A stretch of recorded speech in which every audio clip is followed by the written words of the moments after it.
আসসালামু আলাইকুম। সকল এসএসসি এবং এইচএসসি শিক্ষার্থীদের স্বাগতম। হুম, আজকে যে টপিকটা নিয়ে ভিডিও করব সেটা হচ্ছে কি যে আংশিক ভগ্নাংশ। হ্যাঁ, এসএসসির খুব সুন্দর একটা টপিক, যেটা থেকে মাস্ট প্রশ্ন আসেই আসে প্রত্যেক বছর। প্রত্যেকটা বোর্ডে তুমি যদি লক্ষ্য করে দেখো তাহলে দেখবা প্রতি বছর প্রতি বোর্ডে এখান থেকে একটা গ নম্বর প্রশ্ন দেয়। এটা মাস্ট দিবেই।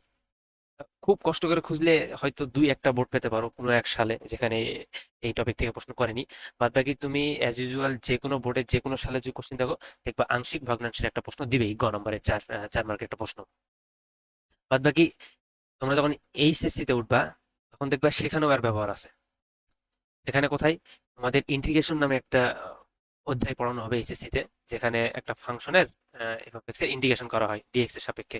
তো এটা কি জিনিস এটা তোমরা ইন্টারে উঠেই খুব ভালোভাবে পড়বা। আমি জাস্ট বলে দিচ্ছি যে ইন্টারে এখানে যখন এমন একটা ফাংশনের তোমাকে ইন্টিগ্রেশন করতে বলে যেটাকে পার্শিয়াল ফ্র্যাকশনে ভাঙা যায়, তো তুমি যদি সেটাকে আংশিক ভগ্নাংশে না ভেঙে ইন্টিগ্রেশন করতে দাও তাহলে তোমার কাছে সেটা খুবই কঠিন হয়ে যাবে, খুব সহজে পারবাও না। কিন্তু সেটাকে তুমি যদি আংশিক ভগ্নাংশে ভেঙে নিয়ে সেটা ইন্টিগ্রেশন করো তখন দেখবা খুব ইজিলি সেটা ইন্টিগ্রেশন করতে পারছো। তো এটা একটা হচ্ছে যে আংশিক ভগ্নাংশের প্রয়োগ, যেটা তুমি ইন্টিগ্রেশন করতে পারো। হ্যাঁ, যে বড় বড় অনেক কঠিন কঠিন প্রবলেম তুমি জাস্ট আংশিক ভগ্নাংশে ভেঙে নিয়ে খুব সহজে সলভ করে নিতে পারবে। তো যখন ইন্টারভিউ উঠবে তখন তোমার এই টপিক আবার কাজে লাগবে। তো ইনশাল্লাহ এখন যদি তুমি খুব সুন্দরভাবে এটা বুঝে নাও তাহলে ইন্টারে গিয়ে আর কষ্ট করে এটার জন্য তোমাকে মাথা খাটাতে হবে না। মূলত কয়েকটা কয়েকটা টাইপ আছে, 5 রকমের টাইপ, এভাবে এরকমই সচরাচর আসে, এর বেশি তোমাদের আপাতত এখানে জানার দরকারও নাই। ইনশাল্লাহ। তো এই ভিডিওতে মূলত একেবারেই জিরো থেকে, একেবারেই সহজ থেকে শুরু করে 5টা টাইপের লাস্ট পর্যন্ত বোঝানো হবে।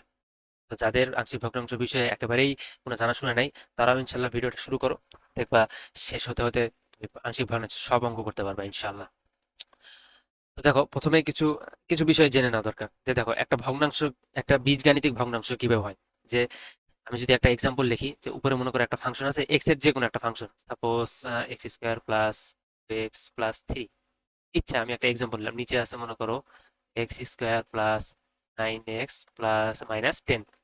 এটা একটা ভগ্নাংশ, যে কোনো টাইপের ভগ্নাংশ হতে পারে। তো এই যে ভগ্নাংশ লিখলাম যে উপরে একটা নিচে একটা, এখানে দুইটা কেস হতে পারে না, যে উপরের যেই এক্স এর সহগ বা এক্স এর যে ঘাত, এখানে দেখো এক্স স্কোয়ার আছে, এইটা নিচে অর্থাৎ হরের সর্বোচ্চ ঘাতের থেকে বেশি হতে পারে, অথবা উপরের যে এক্স এর ঘাত তার থেকে নিচের যে হরের এক্স এর ঘাত সেটা বেশি হতে পারে, অথবা দুইটাই সমান হতে পারে। তো তিন ক্ষেত্রে আমরা কিভাবে সলভ করব সেটা আমরা একটু পরে দেখবো ইনশাল্লাহ।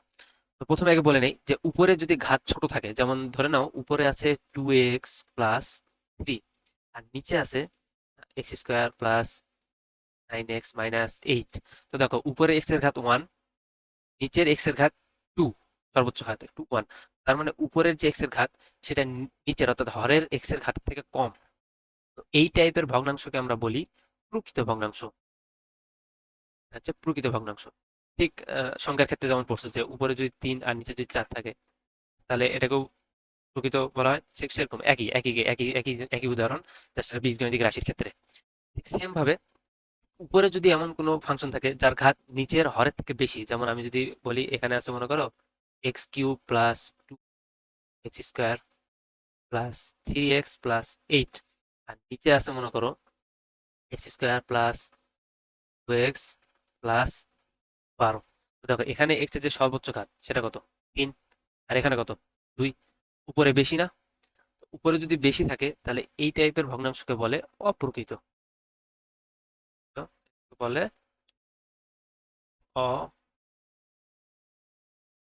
অপ্রকৃত। তো প্রকৃত হোক কিংবা অপ্রকৃত হোক কিংবা উপরের নিচের দুই পাশেই ঘাত সমান থাক, যে কোনো ক্ষেত্রে আমরা কিভাবে সলভ করবো আমরা স্টেপ বাই স্টেপ দেখবো। হ্যাঁ, প্রথমে আসি, যখন নিচের ঘাত বেশি হয় অর্থাৎ লবের ঘাত কম হয় হরের ঘাত বেশি হয়, যেমন এই যে এই ফাংশনটা, এখানে তোমরা দেখতে পাচ্ছ যে নিচে এক্স স্কোয়ার আছে আর উপরে এক্স আছে। তো এরকম ক্ষেত্রে আমরা কি করবো, যে প্রথমেই নিচের যে অংশটা আছে, হ্যাঁ, এটাকে আগে আমাকে উৎপাদকে ভেঙে নিতে হবে। তো দেখো x² - 1 মানে কি, এটাকে তুমি যদি ভেঙে লাগো তাহলে a² - b² সূত্র, তাহলে কি লেখা যায় x-1 * x+1। তাহলে আমি এটাকে যদি সুন্দর করে লিখি তাহলে উপরে আছে 3x+1 আর নিচে আছে কি x-1, আর এখানে আছে x+1। তো এখন এটাকে আমরা আংশিক ভগ্নাংশে ভাঙবো, মানে কি ক্ষুদ্র ক্ষুদ্র ভগ্নাংশের সমষ্টি আকারে লিখবো। কিভাবে? যে এই যে নিচে যেটা দেখতেছো, নিচে x-1 এবং x+1, এটা ক্ষুদ্র ক্ষুদ্র দুইটা ভগ্নাংশের হরে ছিল, তাদের লসাগু করে আমরা এটা পেয়েছি। তাহলে আমি যদি এটাকে ভেঙে লিখি, তাহলে এখানে আমরা একটা ভগ্নাংশ পাবো যার নিচে x-1 থাকবে, প্লাস এখানে একটা ভগ্নাংশ পাবো যার নিচে x+1 থাকবে। উপরে কি থাকবে সেটাই আমাদের বের করার পালা। তো আমরা ধরে নেই উপরে একটা কনস্ট্যান্ট a, এখানে একটা কনস্ট্যান্ট b। এই দুটাকে তুমি যদি এখন লসাগু করো তাহলে দেখবে যে নিচে x-1 ইন্টু x+1 করে উপরে এরকম কিছু একটা টার্ম চলে আসবে। তো a আর b এর মান কত হলে এই a কে এর সাথে গুণ এবং b কে x-1 এর সাথে গুণ করে যোগ বিয়োগ করলে 3x+1 আসবে? এটাই আমাদের ক্যালকুলেট করার মূল বিষয়, ঠিক আছে না? এর জন্য আমরা করব কি, দেখো এটা একটা সমীকরণ যার, আচ্ছা এটা একটু সমস্যা হয়েছে, এটাকে ইগনোর করো, ঠিক আছে? বাম পাশে এটা চলে আসতেছে বারবার। তো দেখো আমরা প্রথমে কি করব, প্রথমে আমরা লিগ্যাল নিয়ম দেখবো যেটা সচরাচর বইয়ে করা থাকে, তারপর আমরা একটা শর্টকাট নিয়ম দেখবো, খুব সহজে করা যায়। সেটা হচ্ছে কি যে আমরা উভয় পাশকে এই যে নিচে যে হর আছে এটা দ্বারা গুণ দিব।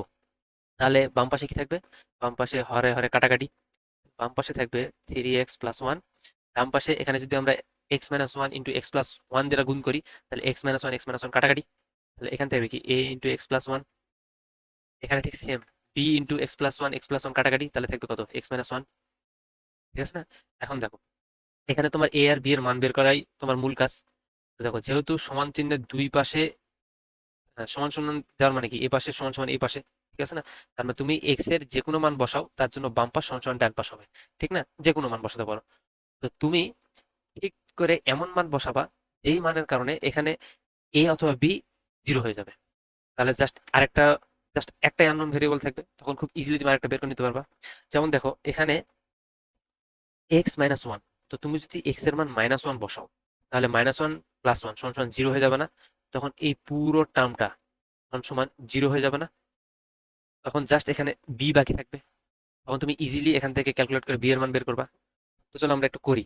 আমি এই সমীকরণে x সমান সমান -1 বসাবো, x সমান সমান -1 বসাবো, তাহলে কি দাঁড়াবে, এখানে কত আসবে 3 ইন্টু -1, তাহলে -3 + 1, এখানে কত a ইন্টু -1 + 1 মানে কি a into 0, plus b into -1 তাহলে কত -2, তাহলে বাম পাশে থাকে কত -3 + 1 তাহলে -2, ডান পাশে থাকে -b, তাহলে আলটিমেটলি আমরা b এর মান কত পাবো, b এর মান পাবো 1।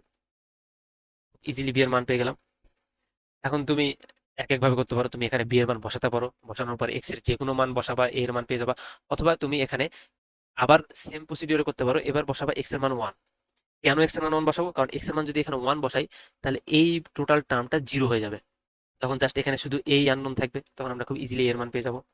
তো আমি যদি বসাই তাহলে বাম পাশে 1 বসালে কি হবে 3 + 1, ডান পাশে এখানে এ, এখানে 1 + 1 তাহলে কত 2, আর এখানে বি ইন্টু 1 - 1 জিরো। তাহলে এখান থেকে যদি আমি এর মান ক্যালকুলেট করি, এখানে 4 সমান সমান 2a, তাহলে এর মান কত আসবে 2। খুব ইজিলি আমরা এ আর বি এর মান পেয়ে গেলাম। তাহলে আমি যদি এটাকে নতুন করে ফ্রেশ করে লিখি তাহলে কি দাঁড়াবে, এটাকে যদি আমি আরেকবার লিখি তাহলে দাঁড়াবে এর মান হচ্ছে 2/x-1 প্লাস 1/x+1। খুব ইজিলি আমরা আংশিক ভগ্নাংশে ভাগ করে দিলাম। এখন দেখো এইটাই আমরা শর্টকাটে বের করে নিতে পারি। শর্টকাটটা কি, শর্টকাটটা আমি তোমাদেরকে দেখাই অন্য কালার দিয়ে দেখাই। এই জন্য আমাদেরকে করতে হবে কি, যে প্রথমে আমরা বাম পাশটা লিখি 3x+1 যে 1x+1। শর্টকাটটা কি, যে প্রথমে আমরা এখানে x-1 লিখবো, এরপরে x-1 সমান সমান 0 ধরলে x এর যে মান আসে, ধরি আমরা x-1 সমান সমান 0, x এর যে মান আসে, x এর মান কত, x এর মান 1, এই 1টা আমরা বাম পাশে x-1 বাদে যেটা সমান আমরা 0 ধরেছি সেটা বাদে বাকি যত x আছে সব জায়গায় বসাবো, বসিয়ে যে ভ্যালুটা পাবো সেটা এখানে বসাবো। তা আমি যদি এখানে ক্যালকুলেট করি তাহলে কত হবে, x এর মান যদি আমরা এখানে বসাই তাহলে 3 ইন্টু 1 প্লাস 1, এটা কত আসবে 1 প্লাস 1, ঠিক আছে না?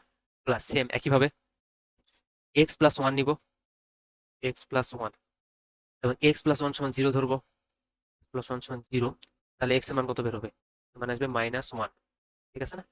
এখন x+1 সমান 0 ধরছিলাম, তো তো এই বাম পাশে এক্স প্লাস ওয়ান বাদে বাকি যত জায়গায় এক্স আছে সব জায়গায় এক্স এর মান মাইনাস ওয়ান বসিয়ে এখানে সহগ হিসেবে বসাবো। তাহলে আমি যদি ক্যালকুলেট করি 3 × -1, এটা গুণ আকারে আছে প্লাস ওয়ান, আর এখানে -1 - 1, ঠিক আছে না? এখন দেখো তুমি যদি ক্যালকুলেট করো তাহলে 3 × 3 + 1 কত হয়? 4, নিচে 2, 4কে 2 দ্বারা ভাগ করলে কত থাকে? 2, 2/x - 1 প্লাস এখানে দেখো -3 + 1 -2, নিচে কত? -1 - 1 -2, -2 কাটাকাটি, তাহলে এখান থেকে 1x+1। দেখো আগে যেটা করেছিলাম সেম হুবহু সেম অ্যান্সারই আসছে, 2 আর 1, বাট ইজিলি এক লাইনে। তো বোর্ড পরীক্ষায় তুমি যদি তোমার সময় থাকে তাহলে তুমি এই নিয়মটাই ফলো করিও, এটা বইয়ে করানো আছে। এটা একটু বেশি ছোট হয়ে যায় তো খুব পিচ্ছি দেখায়, বাট দুইটা নিয়মই ঠিক আছে আর কি। যে কোনো নিয়মে করো তোমার উত্তর অ্যান্সার ঠিকই আসবে, ঠিক আছে না? চলো পরে একটা অঙ্ক আছে, এই অঙ্কটা দেখো। এই অঙ্কটা আমরা ডাইরেক্ট প্রথমে যার সরাসরি সূত্র দিয়ে করবো, মানে শর্টকাট দিয়ে করবো। হ্যাঁ, তাহলে আমরা যদি লিখি বাম পাশটা আগে লিখি, 5x - 7, যে কি আছে x - 1, x - 2। তাহলে কি করছে? সেম প্রসিডিউর যেটা আগে করেছিলাম। দেখো প্রথমে লিখবো কি x - 1 লিখবো, এরপরে x - 1 সমান যদি জিরো ধরি, x - 1 সমান জিরো ধরলে x এর একটা ভ্যালু পাবো সমান 1। এখন যেহেতু x - 1 সমান জিরো ধরছিলাম, তো x - 1 বাদে বাম পাশে যা তো যত জায়গায় x আছে সব x এর জায়গায় 1 বসাবো। তাহলে এখানে যদি আমি x এর জায়গায় 1 বসাই তাহলে এখানে কত হবে? 5 × 5 - 7, নিচে যদি x এর জায়গায় 1 বসাই, না x - 1 বাদে, তাহলে এখানে থাকবে 1 - 2 প্লাস সেম x - 2 এর জন্য x - 2 কে যদি নেই তাহলে এখানে তুমি x - 2 সমান 0 ধরো, তারপরে x এর মান কত পাবা? 2। এখন x এর এই মান 2, x - 2 বাদে বাকি যত জায়গায় x আছে সব জায়গায় বসাবা। তাহলে উপরে যদি বসাও তাহলে কত হবে? 5 × 2 = 10 - 7, আর নিচে হবে 2 - 1। এখানে তো বসা যাবে না, কারণ এখানে বসালে নিচে 0 চলে আসবে, যেটা সম্ভব না। তাহলে এটা যদি ক্যালকুলেট করো তাহলে উপরে কত? উপরে -2, দেখো 1 - 2 -1, তাহলে মাইনাস কাটা, তাহলে এখানে থেকে 2/x - 1 প্লাস করো, দেখো x - 2, আর এখানে দাঁড়ায় এখানে 10 - 7 মানে 3, নিচে থেকে 2 - 7 মানে 1, তাহলে কাটাকাটি করে কি দাঁড়ায়? উপরে 3। দেখো ইজিলি আমরা উত্তর পেয়ে গেছি। তুমি আগে যেই লিগ্যাল প্রসিডিউর যেটা আমরা এ বি ধরে ক্যালকুলেট করে বের করি, তুমি ওভাবে করে দেখো সেম অ্যান্সার বের হবে। খুব ইজি না? তাড়াতাড়ি খুব ফাস্ট করে নেওয়া যায়। তো এখন আসছে দ্বিতীয় নম্বরে, যখন লবের ঘাত হরের ঘাত অপেক্ষা বৃহত্তর বা সমান হয় তখন লবকে হরদের ভাগকে লবের ক্ষুদ্র করতে হয়। তো আমরা উদাহরণ দিয়ে বুঝি তাহলে খুব ভালো বুঝবে, এই বাংলা কথা বাদ দাও, হ্যাঁ আমি তোমাকে এক্সাম্পল দিয়ে বুঝাচ্ছি, তাহলে বুঝতে খুব সুবিধা হবে। দেখো আগে যে অঙ্কটা আমরা করছিলাম ওই অঙ্কে কি ছিল? যে নিচে ঘাত বেশি ছিল, উপরে ঘাত কম ছিল। তো এই অঙ্কটার ক্ষেত্রে দেখো নিচে এই যে তুমি এটা আলাদা করা আছে, তুমি যেটাকে গুণ দাও তাহলে এখানে এই এক্স আর এই এক্স গুণ হয়ে এক্স স্কোয়ার আসবে না? আরো এক্স প্লাস কনস্ট্যান্ট আরো মান আসবে, কিন্তু সর্বোচ্চ ঘাত এক্স স্কোয়ার থাকবে, উপরেও এক্স স্কোয়ার থাকবে। তো এটাকে আমরা উপরে কম ঘাত করে নিব কিভাবে? ভাগ করে। দেখো ভাগ করে কিভাবে? আমরা তাহলে একবার আমরা গুণ দিয়ে নিই, হ্যাঁ আমরা গুণ দিলে বোঝাতে আরো সুবিধা হবে। এটাকে যদি আমরা গুণ করে নেই তাহলে কি আসবে? উপরে দেখো উপরে আসবে, আমি একবার করে নিচ্ছি, এখানে আসবে এক্স স্কোয়ার -5x - x, তাহলে আসবে -6s প্লাস 5, আর নিচে গুণ করলে আসবে এক্স স্কোয়ার 4 6 6x, এখানে 4 2 8 প্লাস 8, হ্যাঁ ঠিক আছে না? তো দেখো নিচে উপরে ঘাত সমান, আর এটাকে যদি আমার উপরটাকে ভাগ দিতে হয় তাহলে কিভাবে দিতে হয়? তোমরা বীজগণিত রাশির ভাগ করে আসছো না? এখানে একটু ছোট করে দেখাই, যে +8, না এটাকে যদি আমরা ভাগ দেই 6x + 5, তো দেখো এখানে প্রথমে আমরা কি করি? আস্তে আস্তে বড় ঘাত থেকে আস্তে আস্তে ছোট ঘাতে যাই না? প্রথমে বড় ঘাতকে এলিমিনেট করি, কাটাকাটি করি। এখানে দেখো এখানে এক্স স্কোয়ার আছে, এখানে এক্স স্কোয়ার আছে, তাহলে আমরা কি করব? এখানে 1 দ্বারা গুণ দিব, ঠিক আছে? 1 দ্বারা গুণ দিলে কি আসবে? X square -6x + 8। এটা যদি আমরা বিয়োগ করে দেই, এটাকে যোগ করে দিই, এটাকে বিয়োগ করে দিই, তাহলে কি এটা একটা কাটা, এটা একটা কাটা, এখানে কি থাকে? -3 থাকে না? তাহলে দেখো এখানে ভাগশেষ চলে আসছে। তাহলে এটাকে যদি আমরা সিম্পলিফাই করে লিখি তাহলে কি আসবে? ভাগফল এখানে আসবে 1 পূর্ণ সংখ্যা, যেটা দ্বারা সম্পূর্ণ ভাগ চলে যায়, তারপরে এখানে থাকবে -3 ভাগ এই টোটালটা, এক্স স্কোয়ার -6x + 8। এখন দেখো এই যে নিচের অংশটা, এই নিচের অংশটা কি? নিচের অংশটা এটাই না? এটাকে গুণ করেই তো আমরা এই যে এটা পেয়েছিলাম। এটাকে যদি আমি আবার লিখি তাহলে এখানে কি থাকবে? 1 প্লাস -3, যে x - 2, এখানে থাকবে কত? x - 4, তাহলে দেখো একটু ভাঙার কারণে এখানে একটা ওয়ান চলে আসছে, এবং এখানে এখন দেখো নিচে এক্স এর ঘাত কত, এক্স এর ঘাত কত, ঘাত সর্বোচ্চ ঘাত সমান 2 না? আর উপরে ঘাত কত, উপরে ঘাত, উপরে ঘাত হচ্ছে 2 এর থেকে কম, সেটা 1 হোক বা 0 হোক। এখন তুমি ইজিলি তোমার 1 নম্বরে যে শর্টকাট দেখাইছিলাম সেই শর্টকাট তুমি করে নিতে পারো। তাহলে শর্টকাটটা কিভাবে করবা? আমি এখানে এক লাইনে লিখতেছি। প্রথমে 1 প্লাস, এটা তো থাকবেই, প্লাস প্রথমে কি নিবা, এক্স মাইনাস টু নিবা। এখন এক্স মাইনাস টু সমান যদি 0 হতো, 0 ধরলে এক্স এর মান কত আসবে, 2।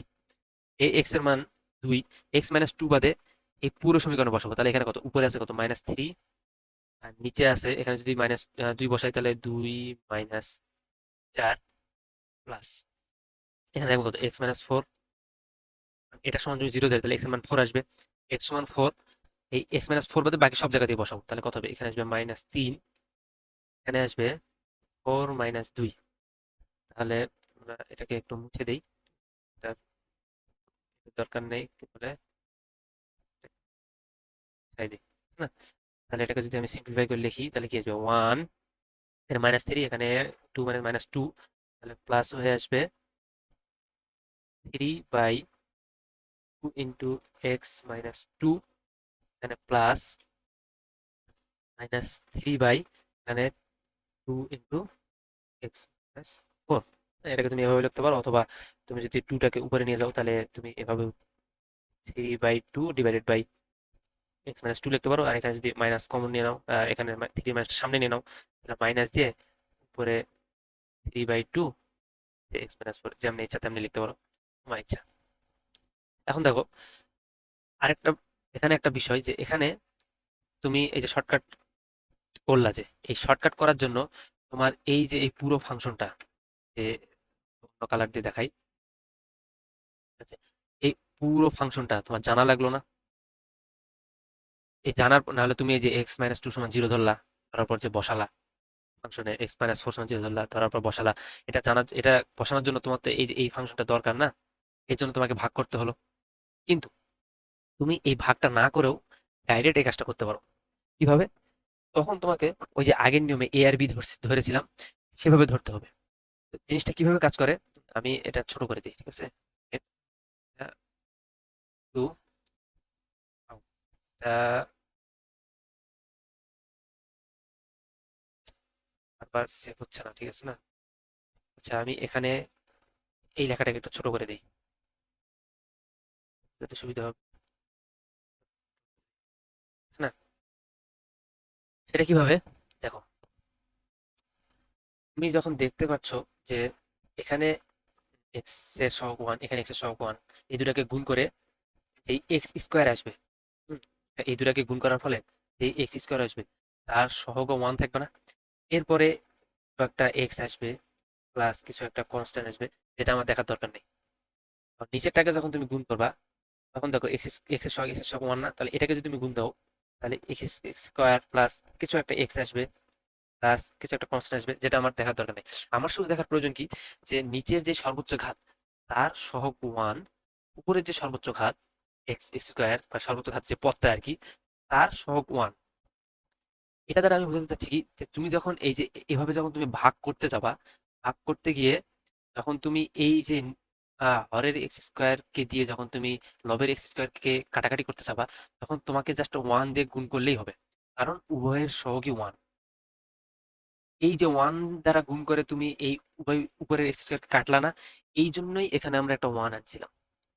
এখন সাপোজ এই এক্স এর জায়গায় এক্স না থেকে এখানে একটা 2 আছে, হুম, সাপোজ আমি তোমাকে যদি একটা অঙ্ক বানাই দেই, যে সেম অঙ্ক, এখানে আছে 2x - 1, এখানে আছে x - 5, আর নিচে সেম একই জিনিসই আছে x - 2, x - 4।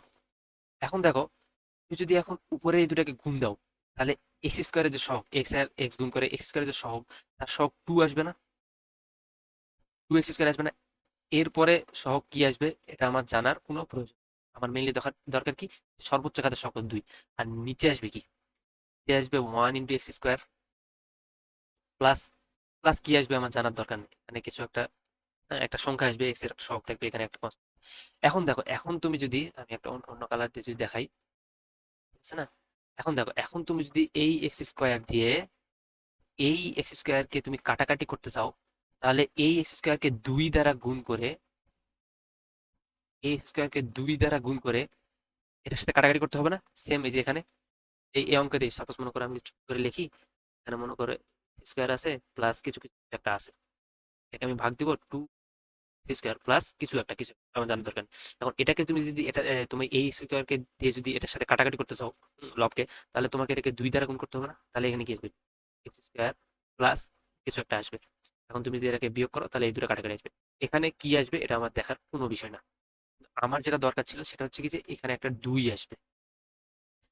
তাহলে দেখো, এখানে যে 1 আসছিল এটা এই জন্য আসছিল যে উপরের উভয় এক্স এর সহগ 1 ছিল এবং নিচের এক্স এর সহগও 1 ছিল।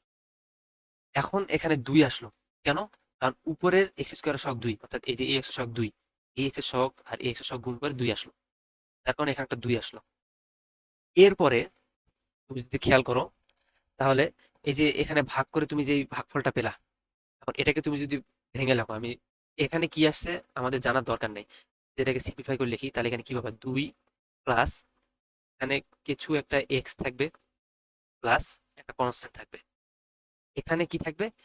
এই যে যেটা দ্বারা ভাগ করলাম, মানে তুমি যদি এই এটার এক্সাম্পল নাও তাহলে এখানে মূলত এক্স মাইনাস আর এক্স মাইনাস 4 থাকবে। এখন তুমি এটা জানো না কি এস থাকবে, যেটা জানতা তাহলে ডাইরেক্ট শর্টকাট করে দিতে পারতা। এক্ষেত্রে তুমি কি করবা? তুমি এটাকে এ আর বি আকারে ধরে নিবা। এটা সমান সমান 2 তো আছে, প্লাস ধরে নেই A by x minus 2 plus B by x minus 4। এরপরে তুমি সেম আগের প্রসিডিউর অঙ্ক করবা, তাহলে অঙ্ক সলভ হয়ে যাবে। এক্ষেত্রে সুবিধা কি হলো, তো অঙ্ক করার পর তুমি জাস্ট এই সহগ, এক্স এর সহগ এবং এ এক্স এর সহগ দেখার মাধ্যমেই তুমি এটা শিওর করতে পারলা যে এখানে কত নিব। এরপরে তোমাকে আর এভাবে ভাগ করে এখানে ভাগফল কত আসবে, যে এখানে যেমন 3 আসছে, বা এখানে যে ভাগফল কত আসবে, এটা বের করার কোনো দরকারই নেই। তুমি সরাসরি এখানে এ বাই যেই হওয়ার আছে আর কি আংশিক ভগ্নাংশে লিগ্যাল নিয়ম, প্রথমে যে একেবারে শুরুতে যে নিয়ম দেখিয়েছিলাম সেভাবে ভাঙলে যেটা হয়, A by x minus 2 plus B by x minus 4 আকারে লিখে নিতে পারবা। তাহলে দেখো, আমি যদি এটাকে ফ্রেশ আকারে লিখি, যে আমি এই যে এই অঙ্কটার জন্য সলভ করতেছি, আমি প্রথমটার জন্য সলভ করতেছি না, এটার জন্য যদি আমি সলভ করি, তাহলে আমি, তুমি এই অঙ্কটা যখন দেখবা, তখন আমি এটা বলছি যে পরীক্ষা হলে যখন তুমি অঙ্কটা দেখবা, তখন তুমি ডাইরেক্ট কি করবা? তুমি ডাইরেক্ট করবা, তুমি দেখবা যে উপরের এক্স গুণ করে যে এক্স স্কোয়ার আসবে তার সহগ 2, নিচের এক্স দুটা গুণ করে যে এক্স স্কোয়ার আসবে তার সহগ 1। তাহলে নিচের 1কে যদি উপর তাকে কাটাকাটি করতে হয় তাহলে 2 দ্বারা গুণ করতে হবে। তাহলে এখানে আমরা লিখবো 2 প্লাস, এরপরে যেহেতু উভয়ের সহগ সমান, তাহলে এই উপরের এক্স স্কোয়ার এবং নিচের এক্স স্কোয়ার কাটাকাটি করার পর উপরে অবশ্যই এক্স এর একটা টার্ম আসবে, এক্স স্কোয়ার থাকবে না। তার মানে এরপরে সেম সে আগের 1 নম্বরের প্রসিডিউর। তাহলে এখন আমরা direct A by x minus 2 plus B by x minus 4 লিখে দিতে পারি। এই পাশে আমরা 2x মাইনাস 1 মানে এক্স মাইনাস 5, আর নিচে এক্স মাইনাস 2 মানে এক্স মাইনাস 4 এভাবে লিখতে পারি। ঠিক আছে না? এরপরে তুমি সেই আগের নিয়মে যেভাবে সলভ করতে সেভাবে উভয় পাশকে তুমি এই যে নিচেরটাকে গুণ দিবা, তারপরে একবার এক্স এর মান 2 ধরে বি কে 0 করবা, তারপরে এক্স এর মান 4 ধরে এ কে 0 করবা। আমি যদি দুইটা লাইন লিখি একটু, এখানে আসবে কত? এক্স মাইনাস 5, এখানে আসবে সমান সমান 2 into minus 4 plus A into x minus 4 plus B into 2। এখন এখানে তুমি যদি এক্স এর মান 4 বসাও, তাহলে তুমি থেকে এ না বসালে তোমার এটা 0 চলে আসবে, তখন থেকে বি এর ভ্যালু পাবা। আর এক্স সমান সমান যদি তুমি 2 বসাও, তাহলে এটা 0 চলে আসবে, তখন সেখানে তুমি এ এর ভ্যালু পেয়ে যাবা সিম্পলি। তবে এক্ষেত্রে আমরা এই নিয়মে করার সুবিধা কেন? সুবিধা এই কারণে যে এই যে ভাগ করার পর কত ভাগশেষ আসলো এটা আমাদের করার দরকার পড়ে না। এই যে এই বাম পাশে যে এই যে এই অংশগুলো আমরা করেছি, এটা করার কোনো প্রয়োজন পড়ে না। ডাইরেক্ট আমরা জাস্ট এক্স স্কোয়ারের সহগ দেখে সেই সহগ অনুযায়ী এখানে একটা 1 লিখবো না 2 লিখবো না 3 লেখার পর সরাসরি যে প্রথম নিয়মে যেভাবে আমরা করতাম A by x minus plus B একটা কনস্ট্যান্ট বাই এক্স মাইনাস লিখে তারপর সলভ করে নিতে পারবো, এটা সুবিধা। আর যদি এভাবে করো তাহলে ওই শর্টকাট নিয়ম অ্যাপ্লাই করতে পারবো। তো এভাবে করাই বেটার আর কি, এরকম নিয়ম থাকলে উপরে যদি উপরের আর নিচের যদি ঘাত সমান হয় তাহলে এভাবে করা সর্ব উত্তম আর কি, সুবিধা। বইও এভাবেই করানো আছে। আচ্ছা, এই যে দেখো তো এখানে একটা অঙ্ক করা আছে, এটার ক্ষেত্রে কি হবে বলো দেখি। দেখো খেয়াল করে দেখো, এখানে যে এক্স স্কোয়ার এর এক্স কিউব আর কি, এক্স কিউব এর সহগ কত? 2, 2 এক্স কিউব। নিচে দেখো এখানে এক্স এর সহগ 1, এখানে এক্স এর সহগ 1, এখানে এক্স এর সহগ 1। তুমি এই তিনটাকে যখন গুণ দিয়ে দিবা তখন এখান থেকে যে এক্স কিউবটা পাবা তার সহগ 1 থাকবে না? এরপরে তুমি একটা কনস্ট্যান্ট ইনটু এক্স স্কোয়ার পাবা, একটা কনস্ট্যান্ট ইনটু এক্স পাবা, একটা কনস্ট্যান্ট পাবা। এগুলো তুমি কি পাবা এটা আমার দেখার কোনো প্রয়োজন নেই। আমি শুধু এটা দেখলাম যে এই তিনটাকে গুণ করার ফলে নিচে যেই এক্স স্কোয়ার আসবে এর সহগ আসবে 1। এখন তুমি দেখো এই এক্স কিউবকে যদি এই এক্স কিউব দ্বারা কাটাকাটি করতে হয় তাহলে এ কে 2 দ্বারা গুণ করতে হবে না? তবেই তো তুমি এটা এর সাথে কাটাকাটি করতে পারবা। তাহলে আমরা এখন কি লিখবো? ডাইরেক্ট 1 সমান 2 প্লাস, এরপরে যখন এই অংশটা কাটাকাটি চলে গেল উপরে তখন আরো এক্সট্রা কিছু এক্স স্কোয়ার এক্স হাবি যাবে কিছু অংশ থাকবে না? যাই থাকুক না কেন উপরে তোমার এই 2 এক্স কিউব কাটাকাটি করার পর উপরে তোমার এখানে মনে করো কাটাকাটি করার পর এই লব অংশে হ্যাঁ, যাই একটা কিছু একটা এক্স স্কোয়ার ইচ্ছা, আমি জানি না কি আসবে, আমার জানার দরকার নেই, কিছু একটা এক্স প্লাস কনস্ট্যান্ট যেটা উপরে থাকবে। আর নিচে কি থাকবে? নিচে যে যেটা দিয়ে ভাগ করেছি সেটাই থাকবে, কি দ্বারা ভাগ করেছিলাম? -1 এক্স মাইনাস 2 এক্স মাইনাস 3। তাহলে এইরকম একটা ফর্ম পাবো না? এই ফর্মে কি দেখা যাচ্ছে যে উপরের যেই এক্স এর ঘাত সেটা নিচের এক্স এর ঘাত থেকে কম। তাহলে এখন আমরা ডাইরেক্ট সেই প্রথমে যেই নিয়ম অঙ্ক করছিলাম এ বাই এখানকার একটা উৎপাদক, বি বাই আরেকটা উৎপাদক, সি বাই আরেকটা, এই নিয়মে লিখে নিতে পারি। তাহলে আমরা ডাইরেক্ট লিখে নিতে পারবো A by x minus 1 plus B by x minus 2 plus C by x minus 3। ঠিক আছে না, ইজিলি।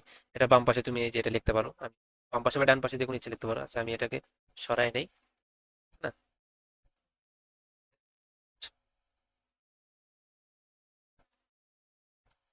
এখানে লিখি, ডিলিট করে দেই, হয়ে গেল সমান 2 প্লাস এরকম ছিল না।